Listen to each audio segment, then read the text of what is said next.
Hello, ladies and gentlemen. It is I, Brandon Wynn, back again with Critical Failure. And I'm on the wrong thing. I am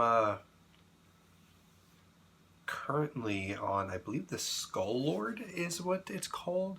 I have to get there because the reason why these are so late is because I had to charge both of my phones. And, hold on, close to it. Yeah, it's called the Skull Lord, which surprisingly, I liked enough to where I didn't actually want to make any optional things. I know AJ Pickett has some really cool things from older editions that it does, but I like it the way it is. I probably would come up with stuff on the fly for it, but I actually just, like I said, liked it the way it was, so I didn't really introduce anything else besides the fact that it would have a lot of minions near it, so, excuse me. Let's just get right into it, why don't we? The Skull Lord. The Skull Lords have claimed vast regions of the Shadowfell as their dominion.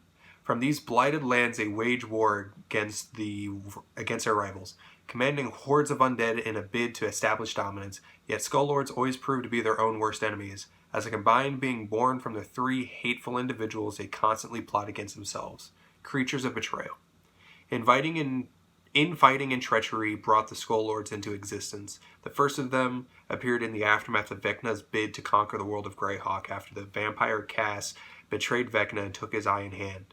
In the confusion resulting from the turn of the events, Vecna's warlords turned against each other, and the Dark One's plans were dashed. In a rage, Vecna gathered up his generals and captains and bound them into groups of three, fusing them into undead abominations cursed to fight amongst themselves for all time.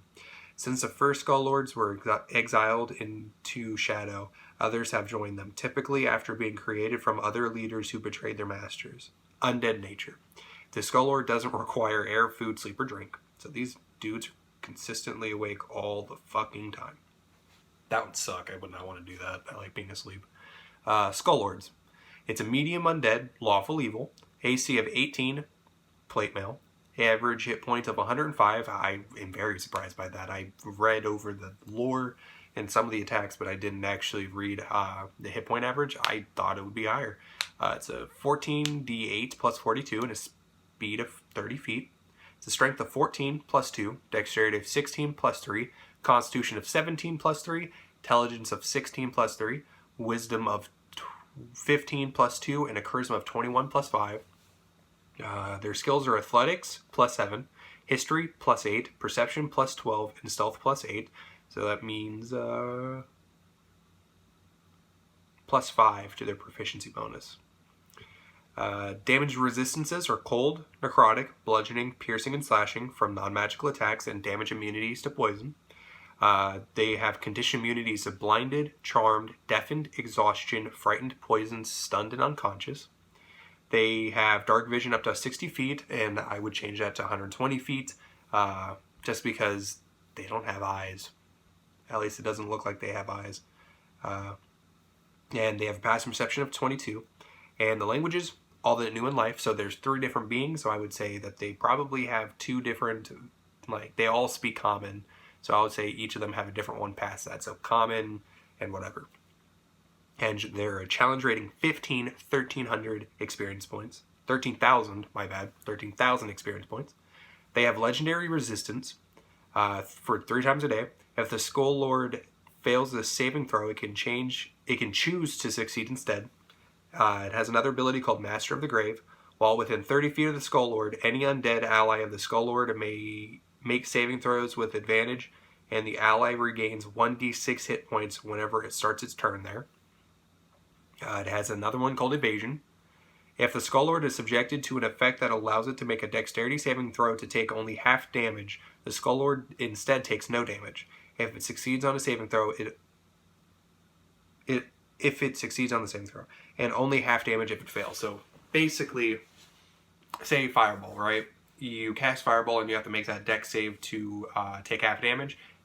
If he passes, he takes no damage. If he fails, he takes half damage. So basically, he's half damage if he fails. He's no damage if he passes, which I think is a really cool ability for the Skull Lord. Spellcasting. The Skull Lord is a 13th level spellcaster. Its spellcasting ability is Charisma. Spell save DC is 18, plus 10 to hit with spell attacks. And the Skull Lord knows the following Sorcerer Spells. Cantrips at will. Chill Touch, Firebolt, Mage Hand, Poison Spray, Ray of Frost, and Shocking Grasp. Its first level spells, 4 slots. Magic Missile, Expeditious Retreat, and Thunderwave. Its second level spells, 3 slots. Mirror Image and Scorching Ray. Third level spell, 3 slots. Fear and Haste. Fourth level spells, 3 slots. Dimension Door and Ice Storm. Fifth level spells are 2 slots. Cloud Kill and Cone of Cold. Sixth level spells, 1 slot. It's Eye Bite. And seventh level spell, first slot, 1 slot, and Finger of Death. It has 1 attack. It has multi-action. It can make 3 bone staff attacks.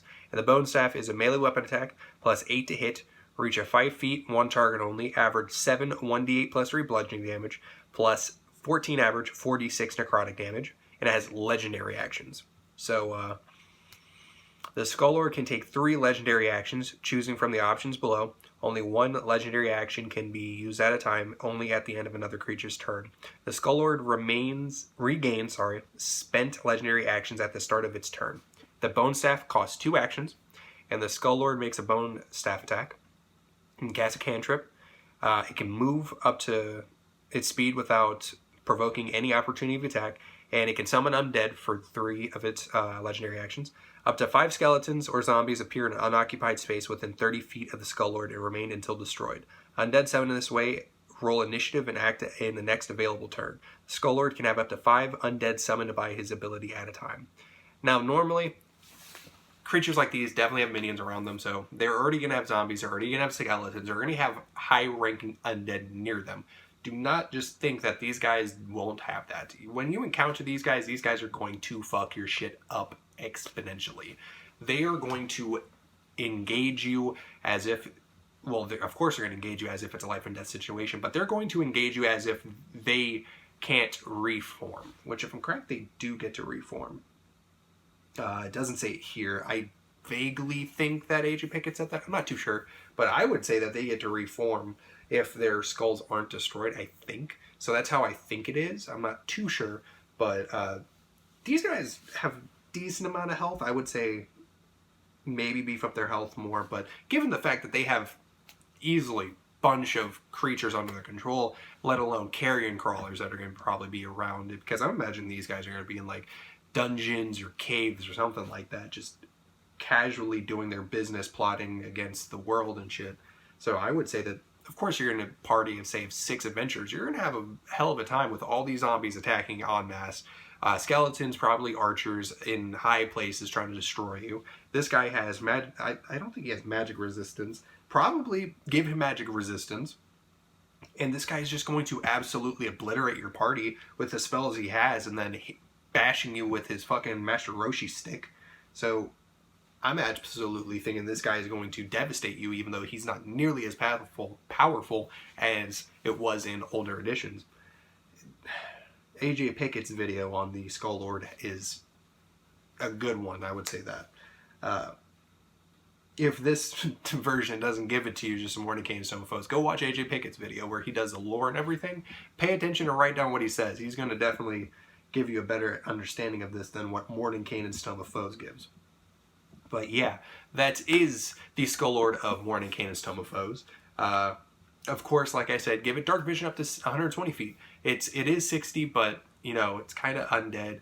I don't see it really being stopped at that thing, because it is in the the Shadowfell.